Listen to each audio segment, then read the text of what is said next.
you motherfuckers. Hey, if you're watching this after the fact, we've got new lights. And as you can see, A is got a little bit too bright. And I am Two-Face from the old Batman cartoon, and I'm going to kill the Batman. That's what we got going on. A little shiny. You really are shiny, though, baby. You are shiny. Yeah, so we're streaming. Shiny. Let's see. We should. Okay, we're live on the Facebooks. We are live on the Twitch. Yeah, looks like LinkedIn. Coming on right now. Hey, Recluse Mage. Hey, how you doing? Hey, hi guys. Hey, how you doing? And I got to go to chat. I don't think I have a. Do you have a pen handy, or can you text yourself something? Mm-hmm. I need to fix the Sigler in place in the chat. The icon in the chat. That's all.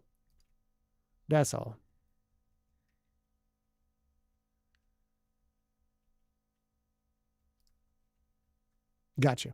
All right, babies. We are back. We are watching you guys filter on in. YouTube back. Loose Mage. Now, hey, Mike. It's Mike Moore. How you doing? So we still haven't figured out how to get the lighting set up so we can wear our goddamn glasses, because that would be nice. Because we're getting older. It's hard to see sometimes. I have been wearing glasses since I was 14 years old. Every day I need glasses. Sometimes I can only see the angels calling to me from the beyond. Sir.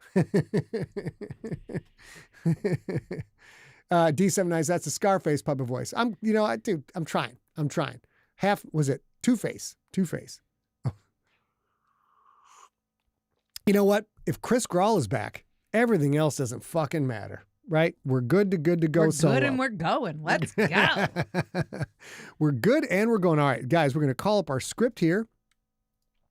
We're going to talk a little bit about locations, how I choose locations, etc. Locations. Correct. And then we're just going to shoot the shit for a little while, because it's been a busy week and I have lost fucking 2 days of writing, setting up cameras, setting up lights, problem solving. It's been a little bit brutal. Diffuse light. Recluse Mage says diffuse light from slightly above and to the front. Right. Yeah. So we're simultaneously trying to set up for, like, the primary cast is the storytelling cast. If we're going to keep doing that, trying to get the lights pretty well set up for me reading.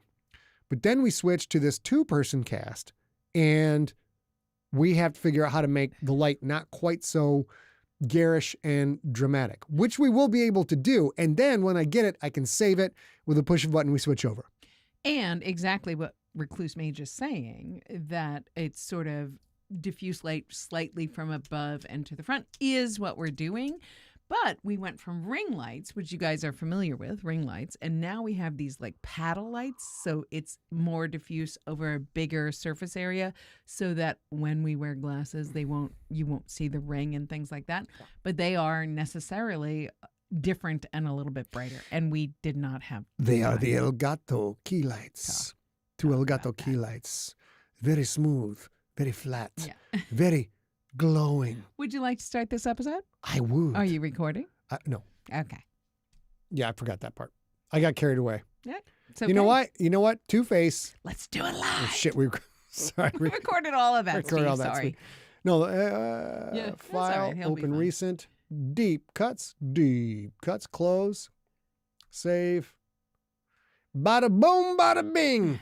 Sometimes you got to have tracks turned on. You got to get things taken care of like this. Right now, we're going to take a little look. You got mine. I don't know. If you hold on a second, Cupcake. Still don't have mine. That was the problem I need to fix.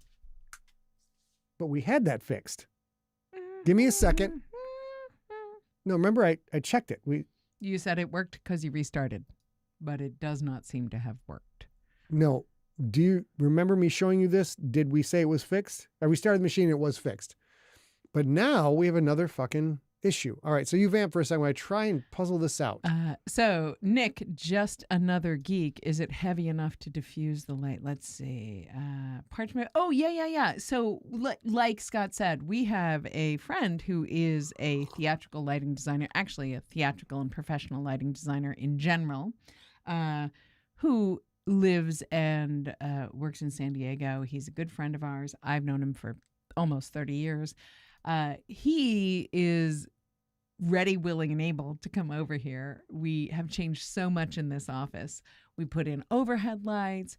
We just got these new panels. We got new cameras. And he's like, yeah, no, I will come 100, however, whatever you need. And we just haven't had to do it. We haven't had the time to do it yet because we wanted to get all the elements in first. We wanted to change the overhead light. We wanted to get the new cameras. We wanted to get the new lighting. So hopefully Christopher's going to come over and tell us what else we need, which I think has to do with a little bit of gels or diffusion or something.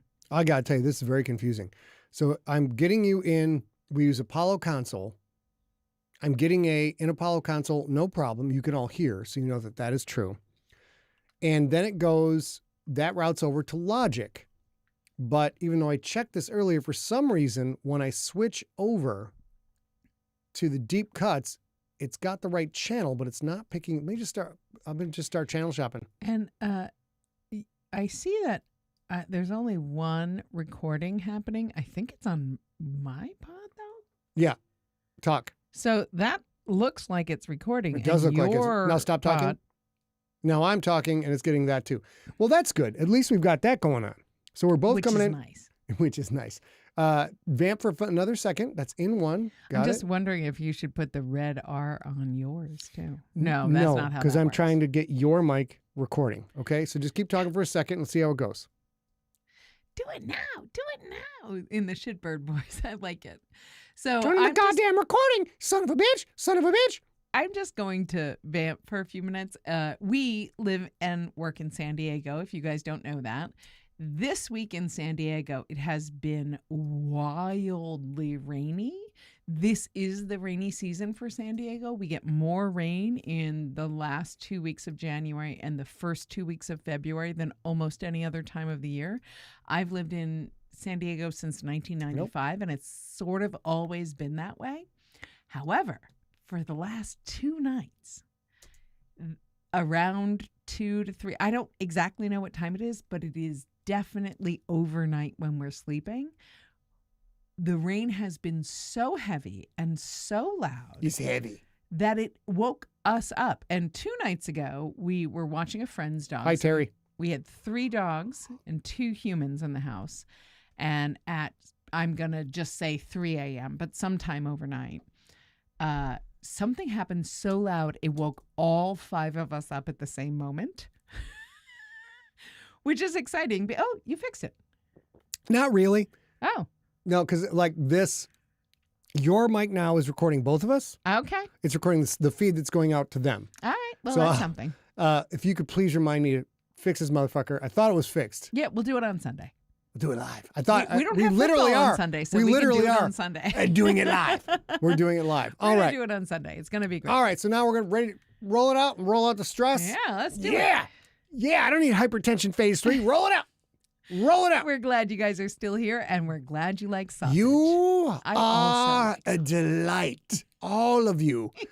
AD, let's see. We've got, and now this crazy shit's fucking with us. So we have no idea how many people are online now. It's a hell of a day at sea, sir. You ready to go? It looks like 20, 30. Oh, there, it just popped Yeah, in. there it is. Yeah. Look how Facebook completely dies off. Anyways, let's go. We're going to talk about fun shit, and then we're going to have a drink and chill with all you bitches because it's been a hard week. Yeah, right. Ready? Yeah, I am. You need the script up, I think. There you go. Did you write me the I sort flamboisterous? Flamboisterous. You're going Coin that phrase. because you changed it. Coin that So phrase. I did it for just chatting, and you're going to have to talk about locations. So wing it. Where's my, this is the just chatting right here? Mm-hmm. No, it's right. Here we go. Here Tonight we go. we're throwing it back is where Here we I go. started. Ready? Mhm. Ready? A wise wizard once said, the 3 most important words in all of fiction are location, location, and location. Location, i.e., ergo ex proctor hoc, where do you set your stories? We have got to get this shit figured out. And we are going to do that right after this quick break. We're going to talk all about how Scott chooses locations for his stories. In the off moment, I know we're not actually recording your voice right now. That mic makes you sound almost as good as you sound when I'm the only one listening to you talk, because you're fucking gorgeous, gorgeous, gorgeous, gorgeous, gorgeous What I love voice. about that is if he's the only one hearing me talk, oh my God, you guys cannot know what a gremlin I am. I talk about the craziest shit because I am a vocal processor. He is not. So a lot of times I just have to talk it out, and I will talk literally for 5 minutes about why the butter is not the right butter or something like that. And he just has to deal with it. All right, let's get into it. Ready, baby? Yeah. Okay. A little bit of scotch. Let's see how this goes. Ready? Welcome to Deep Cuts, the bonus episode of the Scott Sigler Slices Fiction Podcast, where a sci-fi author and an audiobook narrator discuss things and stuff in the world of fiction and pop culture. I am Scott Sigler, sci-fi horror author known far and wide as the future dark overlord. And I am A.B. Sigler, audiobook narrator and publisher at Empty Set Entertainment. And tonight, we're talking about how an author may choose a location and what reasons he may choose a location, and also answering your questions. Let's go. Let's dive into it. So this is an interesting thing because there are several reasons in my experience existing with an author in the house that Scott may choose a location. Sometimes it's about a physical tether. Sometimes it's about an emotional tether. Sometimes it's because he lives in San Francisco and wants to write about San Francisco. Mm-hmm. And I want to talk a little bit about how you choose some of those things. Let's fucking go. This All is right. this is part of the secret sauce of the writing world. Choosing the right location, I won't say it'll make or break a story, but it will make or break a story. Because the right location has to resonate with the creator, with the author.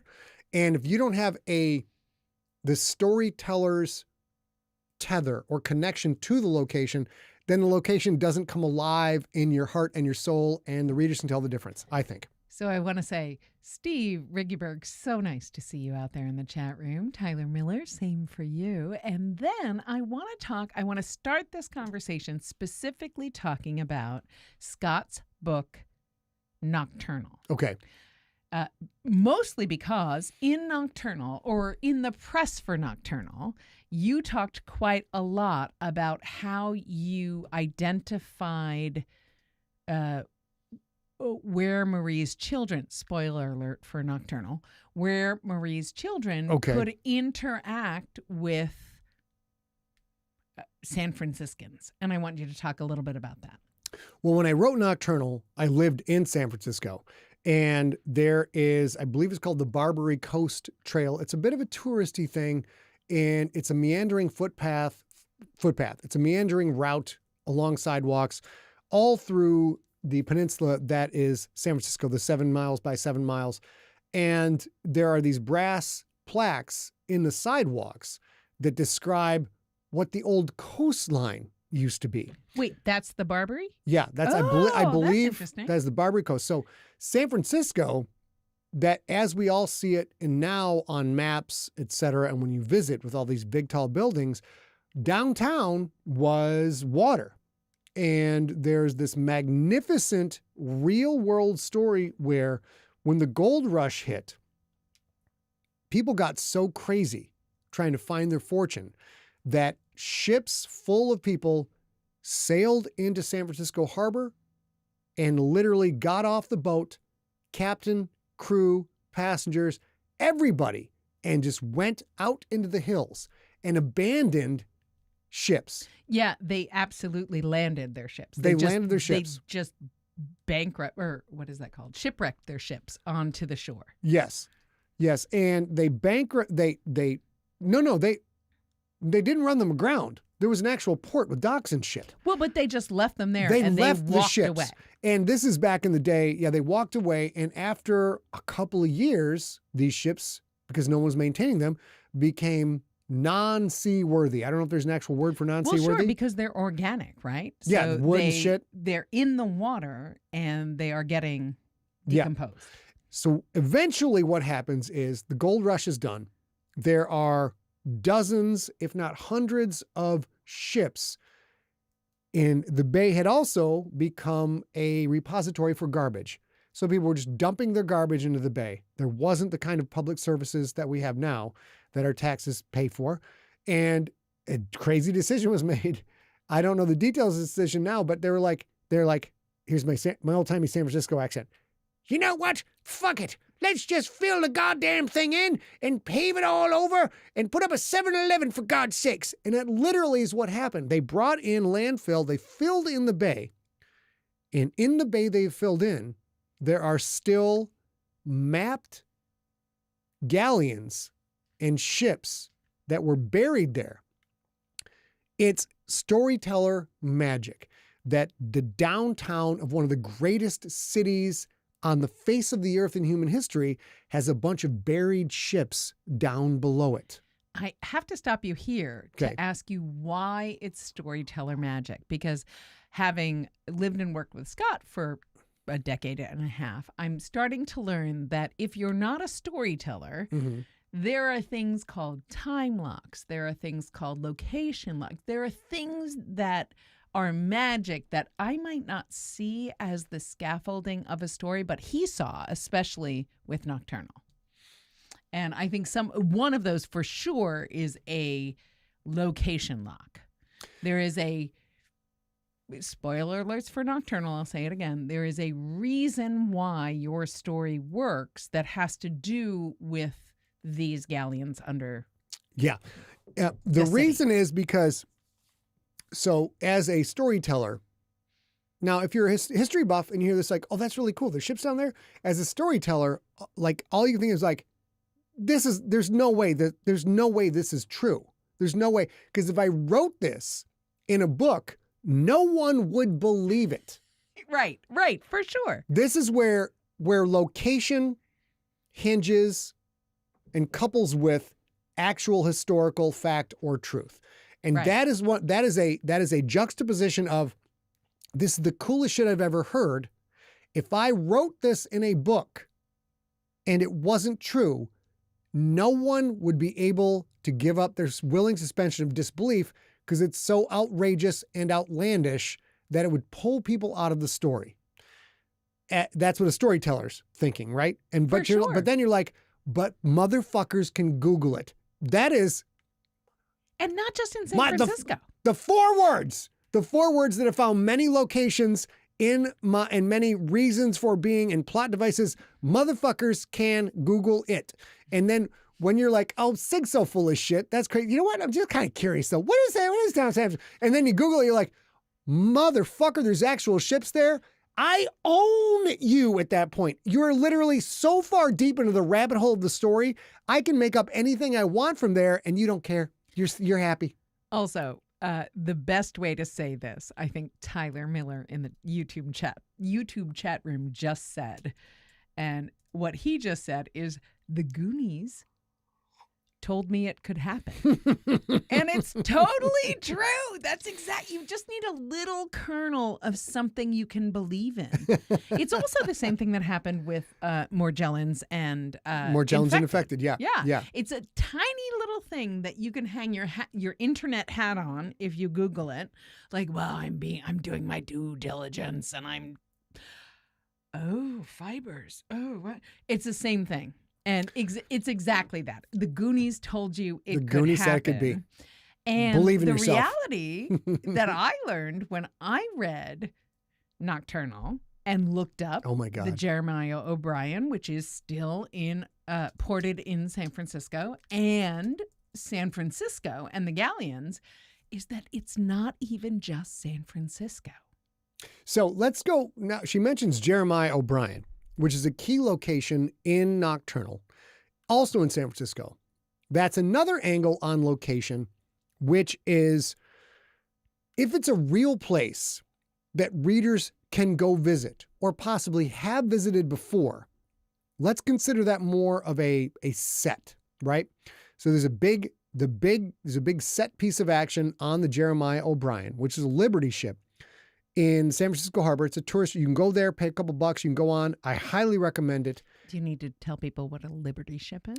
Quickly, a Liberty ship is one of the reasons that the Allies won World War II is because of our engineering and manufacturing prominence. We were literally able to build ships faster than the Germans could sink them. Even though the Germans had higher technology level with their warcraft, and they had U-boats, which were vastly superior to ours through most of the war, we built so many goddamn cargo ships that they couldn't sink them, and we were able to use our manufacturing and our to ship our resources over to the European front, and we wore the Germans out with just more stuff. We had more people, more stuff. Even though our stuff wasn't as good, we had more of it. Liberty ships were mass produced between 1941 and 1945 to support Allied forces in World War II. There were 2,710 vessels built in that time frame. Does it say how fast they could build them? It doesn't. It just said in that time. And then it says using rapid welding techniques. They were all 441 feet long, and they carried over 2/3 of the U.S. cargo during World War II, acting as a vital, albeit slow, lifeline against the German U-boats. So the Germans had U-boats which were smaller and faster and could be repaired faster because they carried less stuff and less people. But we had the ability to make big, quick, slow ships. And that.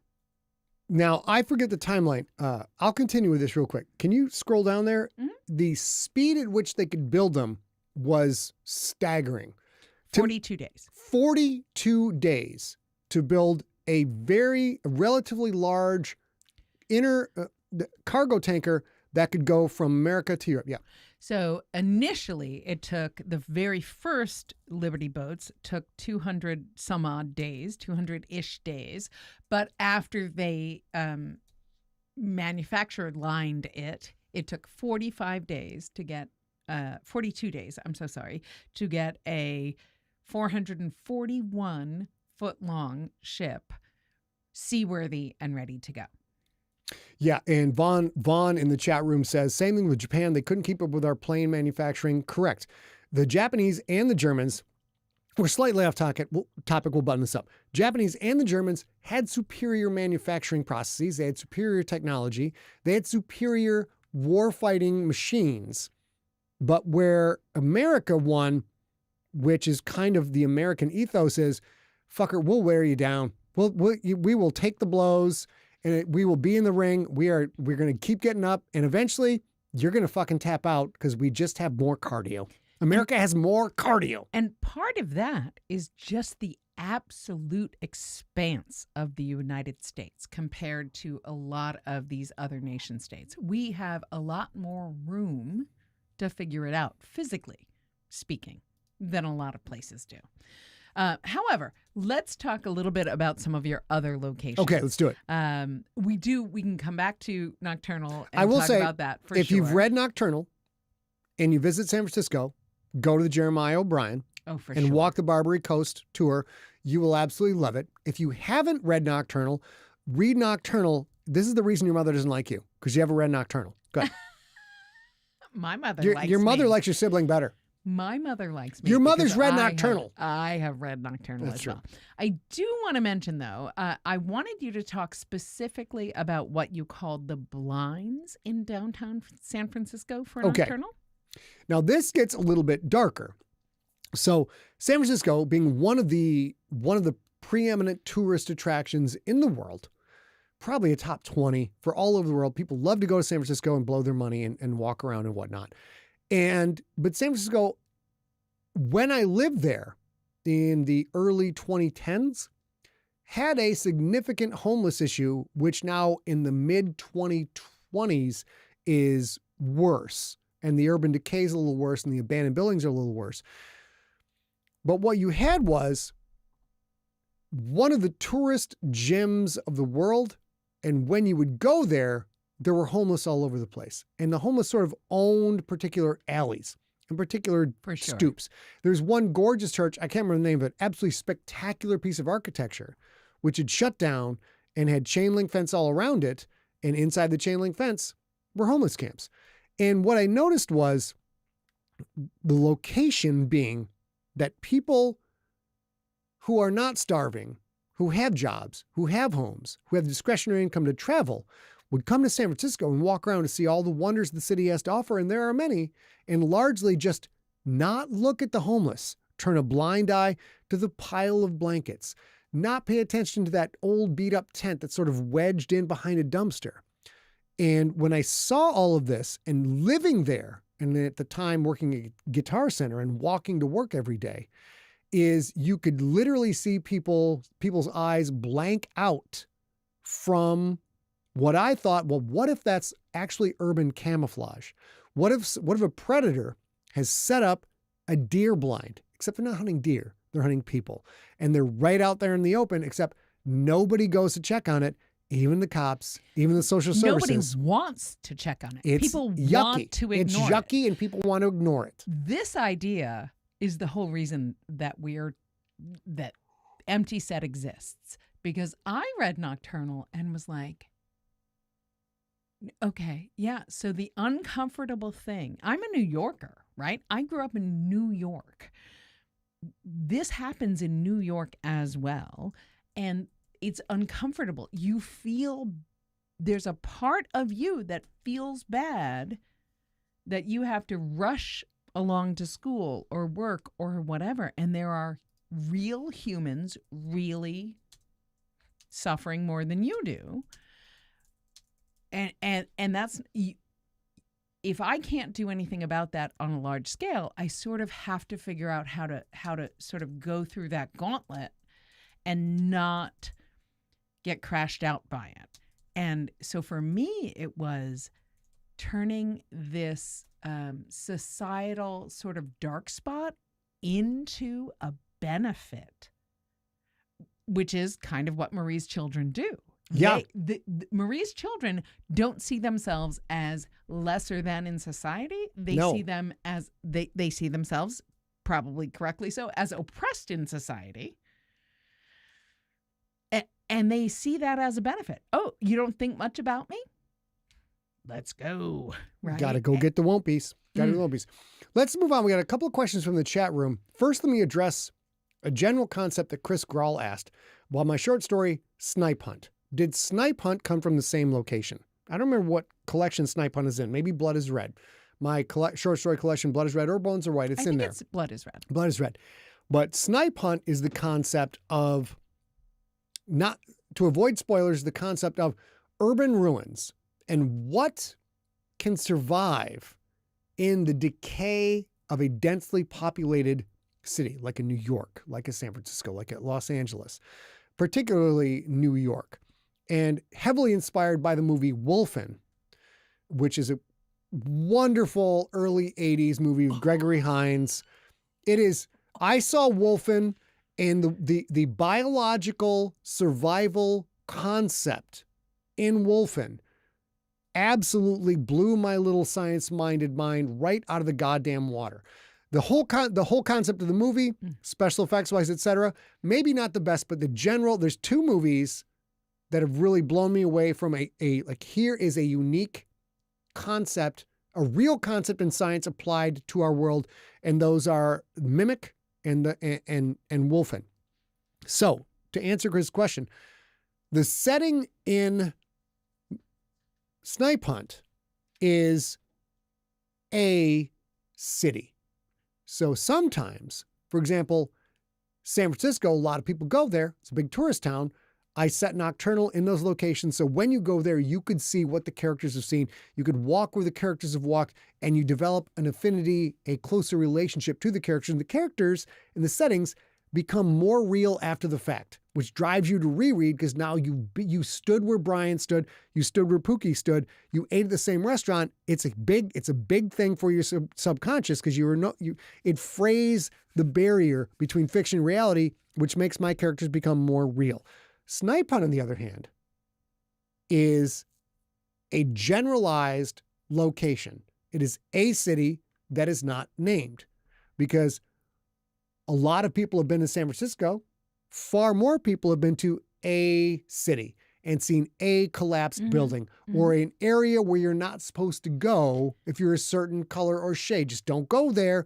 That's the concept behind Snipe Hunt. But that's for Snipe Hunt, that is also a smaller, physically a smaller story, I want to say. Like the snipes are smaller, it happens geographically in a smaller location.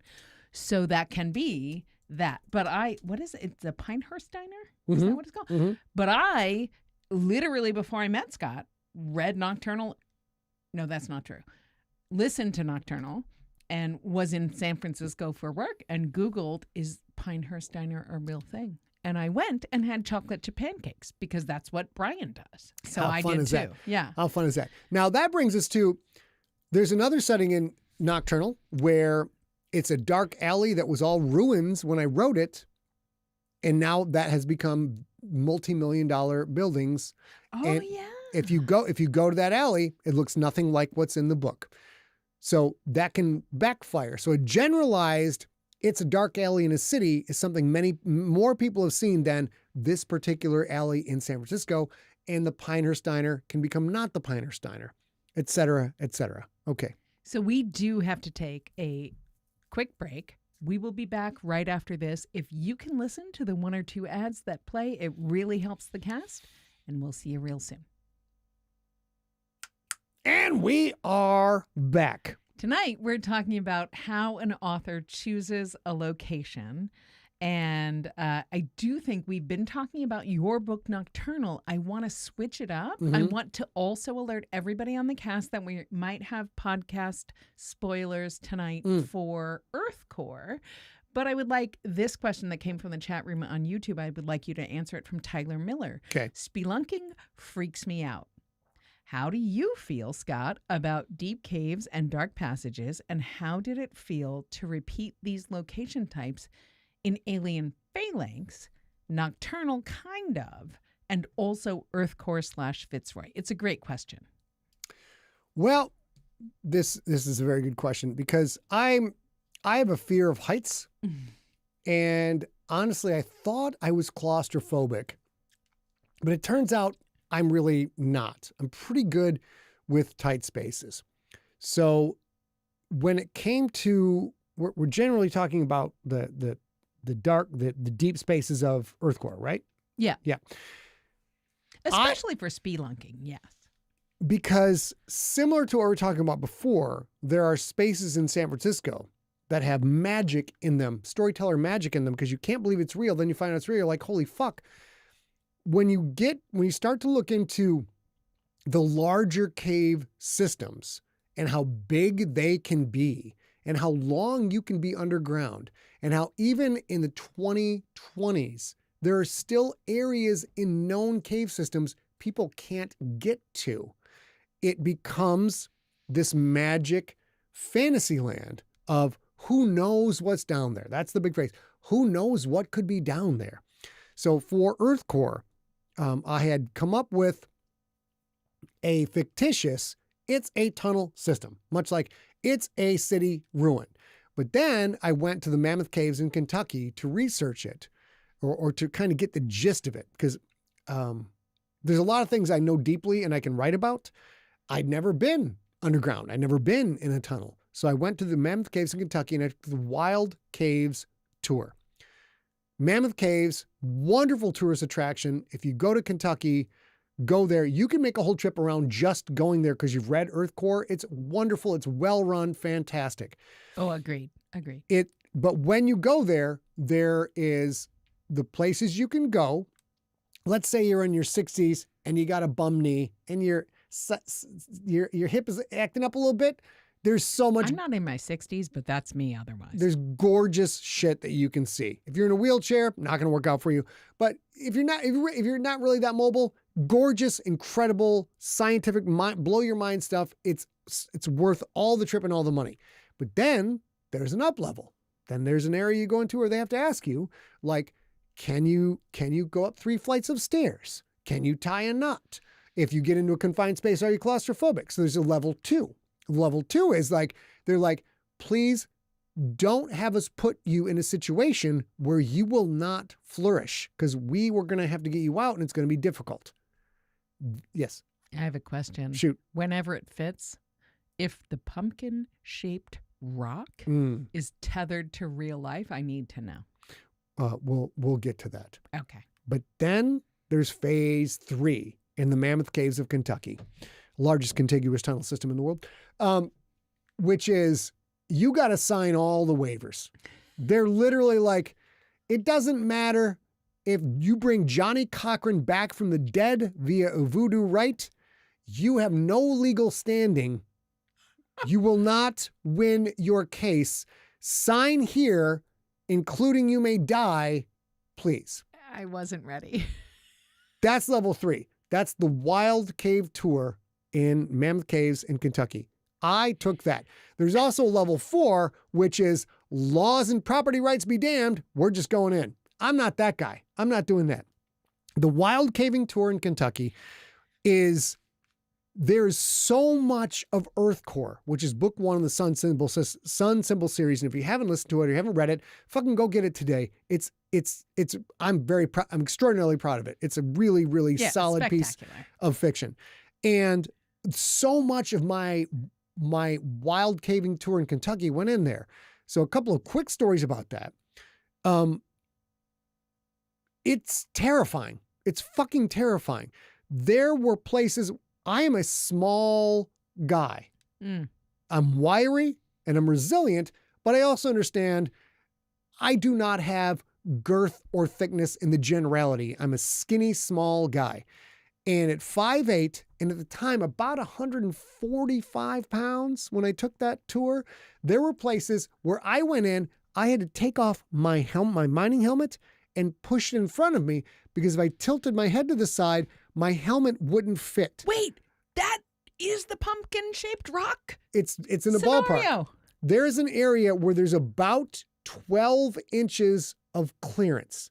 And you're like, oh, that's a foot. That's too small. But if you lay flat and put a ruler next to you, 12 inches is actually, there's a tiny bit of clearance. So I had to wiggle my way through an area with a seasoned professional leading the way who was about 4 inches taller and 30 pounds heavier than me. So when he went, I knew we could make it. And I had to go through that, but I couldn't have my helmet on because it wouldn't fit if I tilted it sideways. That's fucking bonkers, dude. So that's in Earth Core. And you still went? Oh, I still went. I would not go. I was going to be the next Stephen King. I would not go. I was going to be the next Michael Crichton. God damn it. If I had to take off my safety equipment to do the thing, Vaughn, it is unsafe. Vaughn in the chat room says, who told you to go into the cave? I didn't tell you to go into the cave. That's exactly right, Vaughn. I told myself I had to go in. Worth it. I didn't tell you to go in the cave. And I would do it again in a heartbeat. Another really, really quick story. Now, we almost lost the FDO that day. Yeah, we did. You almost lost the FDO there. Real quick, I mentioned I'm a slight wisp of a man, right? A slight wisp of a man. I've got I wear 32 to 33 inch jeans right now. 30 to 32. I think when I did that, it was 31 inch waisted jeans. I've got a little girl's waist and a flat butt. You don't have any butt. I have no butt. So I went in and I told you the guy who led us was about 6'2", probably 180, very wiry, but very highly experienced. And there was one area where he slid into a hole. This is where the pumpkin-shaped rock comes in. And I'm looking at this hole, and I'm from Sheboygan, Michigan, where pumpkin farming is one of the industries. And they called us, the pejorative for us, because we were the poorest school in our conference. So when we go play football against Gaylord and Traverse City and Petoskey, people would mock us because we were the dirt farmers. We were the dirty butt kids from Sheboygan. But we grew pumpkins. So pumpkins were everywhere. I go into this area in the cave, and even though you've literally signed your life away, literally signed a thing that says, if you die, we're not going to pay anybody any money. Go in there, and this guy says, all right, Now, this is a spot. This is a really cool little pocket. It's neat, but it's a little risky to go in. So I got to say, I'm going to go in. And then anybody else is willing to, because you got to go upside down and you got to go in through a tiny pumpkin-shaped hole and then come out. If you don't want to do that, you should tap out now. And everybody taps out. And I tap out. Except on the Wild Cave tour, there was this really, really cute girl. Really cute girl. Oh, my love. And we are chit-chatting. And, this ain't a singles bar. This ain't a thing where like everybody goes. It's the Wild Cave tour in Kentucky in the Mammoth Cave system. And me and this girl, I think we're vibing. We're doing good. And I'm like, I ain't going in there. And she goes, I'll go. And I went, I'll go too. It's so stupid. Because I'm so glad you lived through it. Because I'm stupid. Did you get to date that girl? No. And I'll tell you why. Because I have a little girl's waist. She had a littler girl's waist. I don't know how the 6'2" guy got his bitch ass down that hole. I got no idea. Limber. So he goes in. She goes in. And I'm like, well, if she went in, God damn, she's cute. Fucking smart, knows fucking geology. I'm going in. So I go in, and apparently my tiny girl-shaped waist somehow got stuck in the hole. 31-inch waist, 145 pounds. I think it might have been your butt. Thank you. My badonkadonk. No, actually, I tell you, it was my hip bones. I got wedged into this hole. And now, and this is where Mac Daddy Sig's game broke down. So I go in, and we're about 400 feet underground at this point, which doesn't sound like a lot. It's a lot. I go in there, and my waist gets, my hip bones get wedged in this hole, and I'm hanging upside down. And inside the little cave we're going to go into, there's the tour leader. He was dashing. Did I mention he was dashing? Dashing. Yeah. Did he get the girl? Yes. I didn't see it coming up at the beginning, but of course. The dashing, good guy, square-jawed, surprisingly narrow-hipped cave tour leader is down there. The gorgeous fucking brunette, who's probably, I think she was a PhD student in geology, so I was like, oh gosh, she got a brain, I'm in. She's down there, and I'm hanging upside down at a 12-degree angle with my little legs up top kicking out and my arms dangling, and I'm fucking wedged in. And they had to tell me a thing so I could shout at people and things so they could pull up on this foot and pull down on this arm. And I finally got in. And I can't even believe it was rough. Your wax wings melted so completely. So rough. And after that, I had zero game because this girl had watched me hanging upside down. So I was like, am I going to die?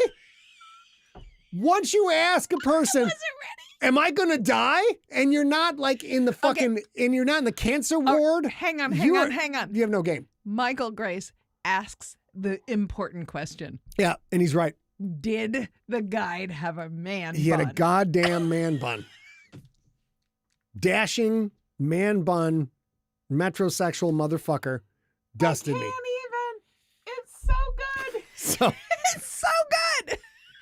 but the bright side of that story is if I had made some time with that girl, I might not have met this girl right here. So come on. we're all good. All right, so that's a location, but those are, back to the location conversation, that terrifying experience really helped me shape the location of the caves in the Wasatch Mountains in Utah.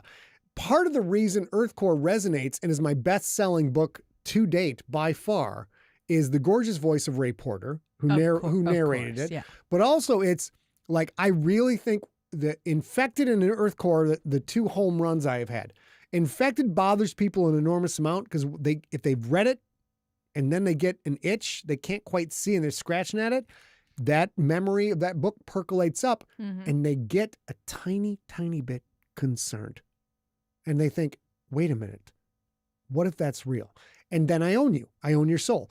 And when you go into Earth Core, I'm able to convey the claustrophobia, the confined spaces, and that desperation of knowing, like, if you can't get out of this spot, there ain't no one coming to get you. You either make it out of here or you're dead. That is why Earth Core resonates quite well.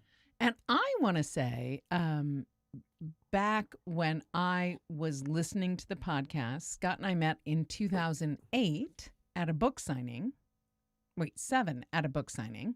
But that was when Nocturnal was being live casted and written during the week and live casted. And there was a Google map of San Francisco as he was writing things into the story.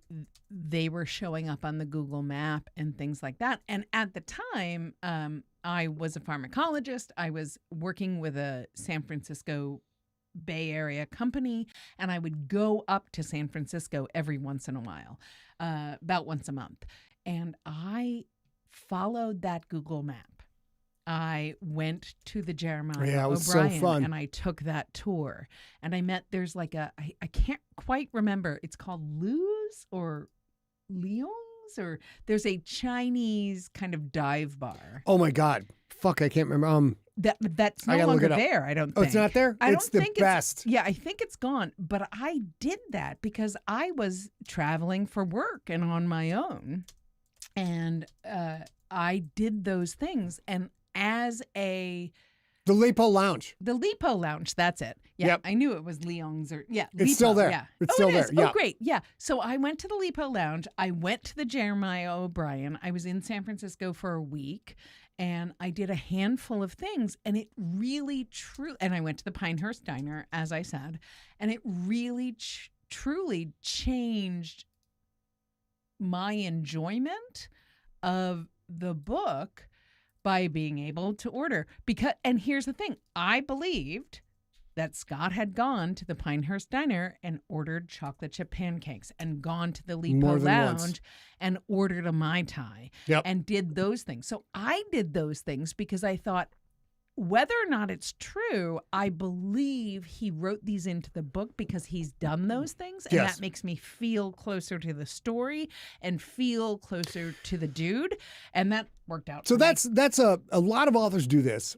And that's kind of a Hunter S. Thompson kind of a thing where you go to a location and you're hunting. If you're an author, screenwriter, you're kind of always on the hunt.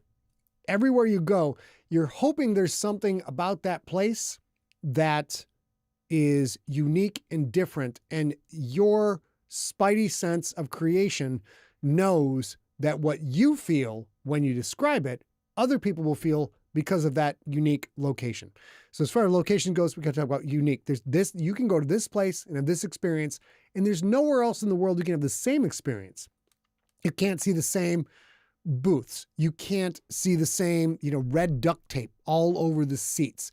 You can't know that the bartender has been there for 20 years and is going to die behind that bar, and his name is Sue. These are things that you're always looking out for, and then when you find it, you're trying to thread that into the fabric that is your story. And if it's a touristy place, you'd be like, fuck, I'm going to write this right now. And I've got probably 20, 30 years till Sue dies. And people who read my book and really love it can Google it and find out they can go get a drink from Sue at this bar. And it will be one of the most magical experiences of their life. So being able to tie reality and accessibility into a story is one of the factors that goes into setting a location in a modern day story. Yeah, 100%. And I can't really, obviously I am not a creative, so I can't share this with you, but I can tell you this. After Scott and I, in the pandemic, we started dating, we got married. After the pandemic, we went to visit my family in New York. And when we did, I took him to my favorite bar from when I was in New York City when I was in school, which is a bar on 9th Avenue called Rudy's. He had been there before with me because we had been to book conferences, the O'Reilly conference, things like that in New York. He went to talk to Google, all that stuff.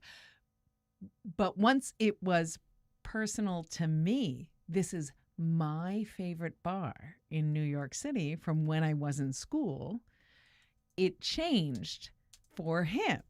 So the same thing that happened to me going to the Lipo Lounge, like I want to go to a place that I know that this story took place and this author was probably in, happened for him in a non-story way when he was like, yeah, no, of course I want to go to one of your favorite bars, because that's how people do. That's how people, right? Like you want to share, you want to live through shared experiences. And that's kind of what we're doing here. We don't have a ton of time left. We have about 10 minutes. So I do want to. I answered Brandon's questions already in the chat. Let's do David Lamb's question. And then we're going to talk about, for the time we have left, fictional locations and why I've moved to more fictional locations. So For sure. go ahead. Yeah. So David Lamb in the chat room on YouTube asks, why did you pick Detroit as a setting for the Infected series? So the Michigan in general is the primary location for the Infected series. Ann Arbor and Detroit in northern Michigan and Gaylord in Michigan. And because I grew up in northern Michigan and I was drinking the author Kool-Aid at the time, there's this old adage, write what you know, and the parallel to that, write where you know. And growing up on a steady diet of Stephen King and watching Stephen King turn his rural, slightly disturbing upbringing in Maine into absolute fictional gold, that was a thing that a lot of people my age, a lot of creators my age did. Stephen King put Maine on the map. If you listen to the podcast, I'm making the quote signs because Maine does a lot of great things. But putting the regional particularities of Maine onto the map and creating a location, a fictional location set in the area he grew up in, helped him tell a realistic story. So people of my age, a generation behind Stephen King coming up, were like, well, I'm going to do that with my small town. Because Stephen King's really a small townish guy writing and communicating that very well. I grew up in a very small town in Michigan. So I wanted to communicate stories from where I grew up under the premise of this is what I know. This is part and parcel of my DNA. I understand how the people in this area think and act and react. So therefore, if I write this, it's going to feel more genuine and it's going to be more real. And frankly, it's going to be a little bit easier. I know how people where I grew up, I know how they think, and I could write that. So, and then in that point in my life, I was living in Ann Arbor, Michigan. So I basically told the story of Perry Dawsey, this guy who had grown up in very small town Michigan, who had a couple of gifts. Number one, physicality. He's a big, strong, genetically gifted man. Number two, he had a work ethic that was instilled upon him by his community and his town. And number three, he had a violence and toughness that were brought on by the cycle of violence that was absolutely endemic where I grew up. The number of guys I went to school with who were getting fucking slapped around by their pops was a double-digit percentage. And these guys were all tough as nails. And because of that, they were great athletes. Because in a combat sport, a huge part of that is like, will you keep getting up when other people will not get up? And the dirt butt pumpkin farmers in Sheboygan always got up, always came back for a second, third helping. So I wanted to tell that story, but also it paralleled my experience of small town, getting out because you're smart. I wasn't going to get out because I was a star athlete. I was 130 pounds. But you were smart but and cute. I got out. I got out, and then I wound up in different areas in Michigan and was living in Ann Arbor. So I kind of told that story. So why did I pick Detroit? Detroit for the Infected trilogy. And I will avoid spoilers here, but there is a scene at the end of book 2, which is a very significant choice as a storyteller, where the characters and the plot interact with the locale in a way that is unforgiving, absolutely unforgiving. And having been in that area and playing in metal bands at the time and playing through Detroit. Is this the warehouse? No, That's Okay. the third book. Okay. And in seeing what was once a great city, by the way, fantastic book, Once a Great City. Look it up on Amazon. What was once called the Paris of the Midwest. When I was an coming of age 20-something, Detroit was not the Paris of the Midwest. It was an urban ruin in most of the areas. And that's why I factored all of that into the story, because in effect, Detroit was disposable to some extent. That's why I said it there. But whatever you're going to say, when you're done saying it, let's finish up with fictional locations. What do you look for in a fictional location? We will. I just want to say a couple things. We still get emails, I'd say at least once a month, if not more, talking about the warehouse location in Pandemic. And I'm not going to give you any more information for that other than to say the emails that we get are people who drive past that warehouse every day. And especially during the pandemic and lockdown, we had essential workers drive past and say, like, listen, I don't know how all this is going to go, but we're in a pandemic and that building is still there in my reality, and I count on that. And I think that that's really fun because, of course, your apocalyptic end to the Infected trilogy isn't what happened to Detroit in real life. And I like it when people are kind of lean into like, okay, this building's still here. We still exist. But yeah, let's talk about fictional. I'm so sorry. No, that whole concept of another reason to pick a location is things that are iconic and perpetual, right? Like Grand Central Station. One of A's favorite books. There's a key scene set in Grand Central Station because that's a safe bet as an author, a storyteller, a filmmaker, an animator. It's not going anywhere. It's going to be there 2 or 3 generations from now because it is so integral to the infrastructure of that vibrant city that is absolutely inseparable from the American culture and the world culture. If you find a way to set a scene in a place that your grandchildren and their children will be able to go, there's storytelling magic in that. And I do want to say the book he's talking about is a book called Winter's Tale by an author called Mark Halperin. He is a New Yorker. He grew up in New York. And I have to say, I genuinely believe that that is one of my favorite books of all time because I also grew up in New York and went through Grand Central Station at the same age as his main character going through that. I think it is that is part of the reason that emotionally affected me so much, which is true wherever you are if you can emotionally resonate with the setting. Yeah. Fictional or not. One of the key elements of that, which mixes fiction with fact, is J.K. Rowling and Harry Potter. And now, do you know what that train station is? You read the series. Do you remember what it's called? Where platform 9 3/4. I think it's London Southwick. Southwick? In one of the most read fictional series in the history of mankind is the Harry Potter series. King's Cross Station. King's Cross Station. I have been there. You can go to King's Cross Station, and this is a wonderful juxtaposition of fiction and fact. You can go to King's Cross Station, and J.K. Rowling invented a posting or a stop or a station there, which was 16 and a half, you said? 9 3/4. 9 3/4.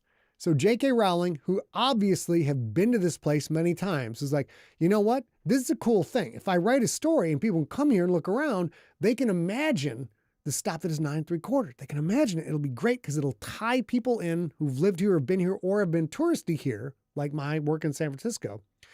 And now it has become so unbelievably popular and pervasive in pop culture and across multiple cultures and multiple languages. You can go there and the fucking city made the goddamn stop right on the brick, which was 9 3/4. So you can go and literally be where Harry boarded the train to go experience that grand adventure. So that is a fictional location in a real location that has become a source of, forgive the word, magic. So if you're a fan of that series, you can go there and you can look at it and it changes you. It changes your perception of all of the fiction and all of the series. So before we finish up, it's getting a little late. Let's move on to absolutely purely fictional locations. Yeah? Sure. We only have a few minutes, but yeah. So a fictional location, the Death Star, right? You are inventing something that not only does not exist, could not exist, that can parallel reality, like Castle Rock, Maine, one of Stephen King's primary locations where most of his stuff happens. The Death Star is a great example of this. And in Castle Rock, anybody who's been to Maine or to small town America gets it. You get it. This is what Castle Rock is. There's the popular rich kids, and there's the popular the rich families. There's the poor kids. The townies. There's the townies. Yeah. There's the jocks who might get out, but they don't quite make it. All of that shit resonates all across if you're not in a big city in America, it resonates. But it's still completely fictitious. Realistic, but fictitious. Then there's absolutely fictitious, which is, let's say, a space station, right? A space station orbiting Jupiter, like the Jupiter Net Colony from the Galactic Football League series and the Crypt series. And Jupiter Net Colony is a concept where you can't live on Jupiter if you're a human. There's no engineering you're ever going to make that's going to deal with the pressure, the temperature. It's not going to work out for you. But there's a certain relative Goldilocks zone in the orbit where if you can get there with a certain amount of technology in the construct, you can set up kind of a home base. You can set up basically a small town. And Jupiter Net Colony is this web of constructs around Jupiter in that relative Goldilocks zone where there are ships of a population of 50 to 100, space stations in 1,000 to 2,000, floating cities up into 50, 60, 100,000. And what makes it real, what makes a fictitious location real and relatable is the same rules that have guided human cultures going back 12,000 years, all manifest in the same way in this fictitious location. So if I'm going to write a story that's in the Jupiter Net Colony in a station with a population of 4,200, there's rich kids, there's poor kids, there's third generation families, there's immigrants. There's all exactly the same tensions that have occurred in Pompeii, have occurred in Rome, have occurred in Paris when there was 1,000 people there, in London when there were 10,000 people there, in New York when it was a marsh. And the reason for that is the thing that makes it feel familiar is that it feels like home to you. Mm-hmm. Whatever that is. And, Scott and I had very different growing ups, right? Mine was a little bit more urban, was a lot more urban, was probably a little bit more trauma related. My parents divorced, his did not, things like that. But what makes us both resonate with a story, wherever it is set, however it is set, is that for both of us, there is a piece of that feels like home.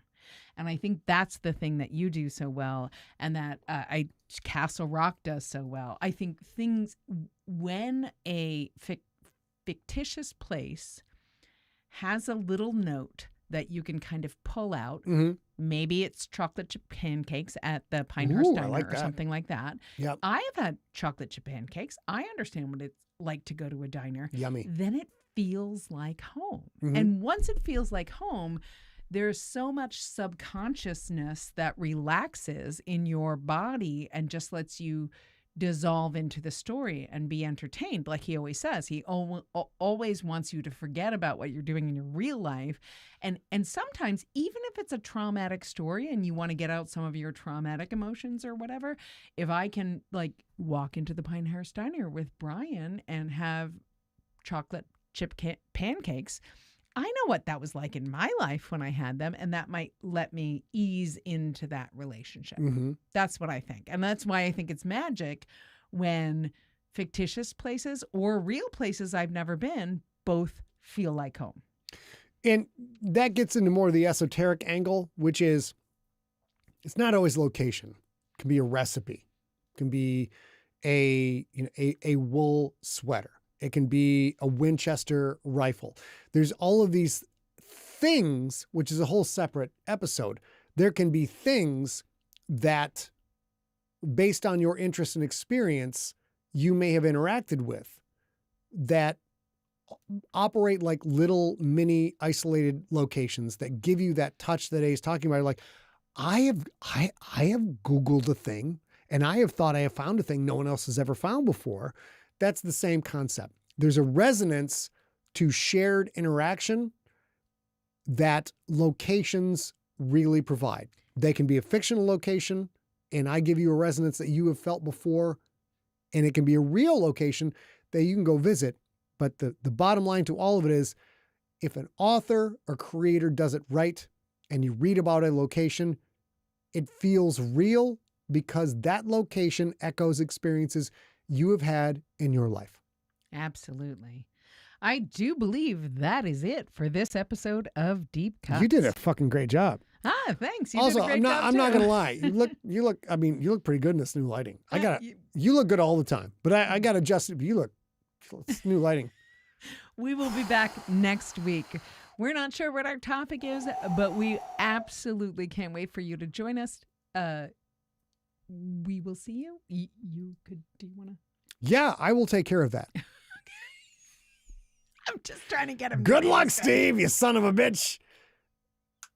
That is it for this episode of Deep Cuts. We will be back next week. If you have ideas for Deep Cuts or things you want to talk to us about, please email us at info@emptyset.com. And until the next episode, you all smell an awful lot like flowers. Flowers from Holland, Michigan, the tulip capital of the world, where if you decide to go there during the season, you'll see an endless field of gorgeous white and blue and red, spectacular tulips, a location in which nefarious deeds might happen. Because how do those flowers grow so tall and vibrant and beautiful? It's probably the bodies buried in the ground. Bye! Goodbye. So, Chris Grohl, now that we're done recording, I did that all out of my ass. Now I want to write a story about flowers in fucking Holland, Michigan. Woo! I do want to say this, Chris. I actually know people from what used to be called Littleton, Colorado, where there was a mass shooting, and I met them before it was renamed. Now it's called something else. And they quite literally renamed it so that if you Googled the town's name, the thing you didn't come up with was the Columbine school shooting. Yeah. And here's the crazy thing. It is restorative and healing and works. So I don't know that you have you ever renamed a real place with a fictional? Yeah. When you get into, there's a couple of parameters, and we're off the recording now. So we're just shooting the shit with you guys. If you're watching the YouTube or the Facebook after the fact, we've stopped the podcast, the audio feed, and now we're just rolling. There's a movie called The Professional, and it's Natalie Portman's, to this day, it's her best role, and she's got a lot of good roles. And but The Professional is a stunning work of art to me. In The Professional, there is an assassin called Leon, and Leon will kill anybody. Jean Reno. He will kill anybody for any price, except he's got two rules. Baby, do you remember what those two rules are? No. No women, no kids. No kids. Yeah, I knew one was no kids. I couldn't remember the first one. No women, then, no kids. And yet. And that is the answer to the question. If I'm going to take a real situation and change the name so it's not quite the same, I'm not going to write about a Columbine shooting, probably. It's a 75-25. There could be reasons. The 25% of me be like, well, maybe there's this demon, and this demon does things, so I'm going to mention Columbine to ground you in the reality that, yes, awful fucking shit happens to people who did nothing to deserve this awful shit happening. Is there a through line to this? But the 75% of it is more like people of our age know Columbine happened, and anybody who tried to pretend it didn't happen is a fucking evil, awful human being who deserves to burn in hell forever, especially if they're making money off of it. Side note. But so say I want to write about a school shooting. Stephen King has done this twice. You do change the name because no women, no kids. As a male author, if it's sexual assaults, if it's the horrible things, the serial killers who prey on women, if it's kids getting shot, if it's kids getting abused, but there's real things there that make an interesting narrative, I want to utilize what real people have done, because it's one of those things you can, like, nobody would ever do that, Seg. And you Google, like, holy shit, he did literally cut off people's faces and wear them as his own faces. That's a real thing. Again, you're tying into the human condition and the human mentality and the barbarism that's capable in our species, and it makes it more real, and therefore you feel the story more, but you don't want to name names. You want to kind of redact things or change things. So that is why I would change the location, setting, things like that. Let's make up a fictitious town and let it happen there. But I also think you doing a thing like that, especially well after a traumatic thing, and I'm just going to say Pompeii, right? The Vesuvius, was it Vesuvius who exploded? Yeah, whatever exploded and destroyed Pompeii. That's long enough ago that for me, that's so wildly outside of my own lived experience that I don't know what their day-to-day looked like, anything like that. So if you wanted to write I survived a volcano eruption story that was sort of helping people recover from something like that, or the 2014 tsunami in Thailand, things like that, I think there's a way to fictionalize it which gives people with lived experience and people who don't have lived experience but care about that to a way to sort of process some of those emotions in a safe way. But I think for the most part, making it fictitious also broadens that and makes it a safe way to process some of those emotions. So, of course, I mentioned King often. He is an absolute beacon in my personal career. One of the books I read that I was like, fuck it, I'm doing this right here, was a Stephen King book. And one of his books involves JFK's assassination. It's a time travel book. And I've fallen off King's, his work at this point, and I would say in the last 10 years, doesn't resonate with me as much as his earlier work. But the assassination of JFK, which if you are, let's say younger than 50, it doesn't resonate. Even if you're like my age in 56 area, it's a thing that happened before. It's a thing in a history book. But he's dealing with it as someone who was a conscious young adult when it actually happened. A shearing moment in the American culture and the world culture, but he has written an entire book about that and worked it into a fictitious narrative. And he's not the only one who has written about that assassination. But now, in this era, it becomes a different thing. I can write a story about Kennedy's assassination. If you're 30 and under, you don't give a fuck. You don't care. That's page 312 in a 400-page history book that you were forced to read when you were fucking 10. You don't give a shit. That's where it doesn't connect to your real life. It doesn't connect. Yeah, that's where it doesn't land. Has to be, a creator has to adjust that narrative to make something that resonates with people who are still in their 40s, their 30s, their 20s, and their teens. That's when a real thing, the Kennedy assassination, becomes, I have to modify this and make it fictitious, and also take Kennedy and make him a thing that sounds like a person people would be in love with now in 2026. It's a whole different toolkit to make that work. What I have realized is, for me, when the songs I listened to in high school became easy listening or classic listening on streaming services, all of the things that I respond to as a Gen Xer that really were important to me no longer resonate with 20-somethings today. And I'll give you a perfect example. When I was in high school, South African apartheid was huge, very important, very powerful. And now I would have to explain what that meant, what apartheid was to an American anyway, to be able to tell the story I want to tell. So to Scott's point, you have to make that relevant now in a way to educate and process and all that stuff, I think. And I think that short stories do, all stories do that, but short stories often effectively take a piece of reality and kind of give it processability.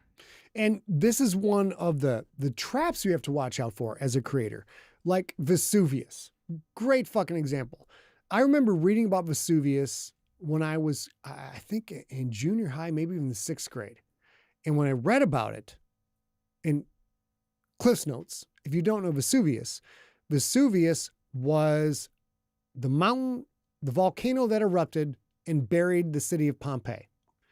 And the city of Pompeii, this is a disaster that happened so fast and so unexpectedly that people in the city of Pompeii literally saw the mountain blew up and knew they were completely fucked. There were people who knew, like, we're dead. We have maybe 20 minutes, maybe an hour, but we can see with our own eyes there's nowhere we can go.